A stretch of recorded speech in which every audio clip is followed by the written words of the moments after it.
Before I begin, I request that anyone who watches this video downloads it. In the event it is fraudulently removed from YouTube or any other video hosting website, it will make life much easier to have multiple copies available for re-upload. If you are unsure, details on how to download videos are in the description. The following was sent by international recorded delivery to Mr Peter Goodgold, President of Waterworks4u. The letter was penned with the valued and sage assistance of Robert Dougans, a solicitor who amongst his prestigious awards, publications and representative experience once worked on and won a case for the very kind gentleman who recommended him, one Mr Singh MBE.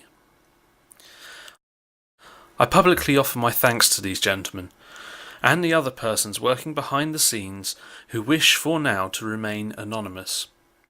Without their support and the support of my subscribers, this protracted confrontation would have been a much harder challenge. Under the advice of Mr Dougans, I am making this letter public. 28th of March, 2011.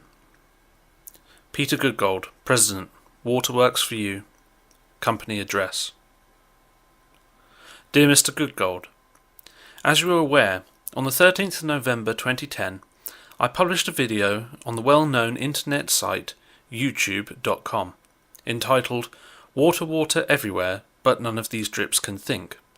This shall be referred to as the video. The video dealt with so-called water wackos. One of the featured water wackos was the machine to produce ionized water, to be known as the machine, which is promoted by your company via the website waterworks4u.com. The purpose of the video is to set out what is clear to anyone with a proper understanding of science. Namely that whilst the claims made for the machine are scientifically implausible, if the machine actually did perform as planned, it would be dangerous. Not least in that it would be producing bleach for people to drink. Your response to the video has been twofold. 1. On the 30th of January 2011, your company sent me a notice accusing me of breach of copyright and making slanderous remarks about yourself. 2. On the 1st of February 2011, your company, presumably with your full consent, filed a Digital Millennium Copyright Act notice, to be known as the notice, with YouTube. I shall deal with each of these in turn. Defamation. Under English law, any liability that might attract for publication of the video would be liable, not slander. Nevertheless, having spoken with a leading lawyer in this area, I have been advised what I, in any event, believe to be the case, namely that the video would be protected from an action for libel brought by you by the defences of justification, truth, and honest opinion, formerly known as fair comment. I do not propose to set out these defences in detail at this stage, but I am certain that the video, as it refers to you and or your company, set out information which is either factually correct, or my honest and reasonable opinion upon facts which I was aware at the time, and which are a matter of public interest. Since you have made the threats, a number of eminent scientists, including Professor Ray Tallis, Professor Edzard Ernst, and Professor David Colquhoun, have looked at the video and are clear that the video is either factually correct or a reasonably held opinion, which they all share, based on verifiable faults. In the event that this matter is taken further, they would be willing to give evidence on my behalf at trial. In the circumstances, it is clear that any such claim you would bring for defamation would be utterly without foundation. Should you bring any such claim, I would seek to strike it out as an abuse of the process of the court, and would seek to recover costs from you. Copyright. A valid takedown notice under the Digital Millennium Copyright Act requires the copyright owner, or its agent, to state that they have a good faith belief that the use of the material complained of is not authorized by the copyright owner, its agent, or the law. Given that your business is clearly involved in the exploitation of intellectual property, it is doubtless the case that you are aware of this procedure, and in any event it is a standard maxim in common law jurisdictions that ignorance of the law is no defence. The notice is an abuse of process for two reasons. 1. Your business is not set out any way in which I have infringed your copyright, as opposed to, for example, design right in the video. And 2. It is clear that any use of copyrighted material in the context of the video amounts to fair use. As you are doubtless aware, fair use at common law has also been incorporated into the Copyright Act of 1976, 17 U.S.C. paragraph 107. This provides that the fair use of a copyrighted work, including such use by reproduction or phonorecords, or any other means specified by that section for purposes such as criticism, comment, news reporting, teaching, including multiple copies for classroom use, scholarship, or research, is not an infringement of copyright.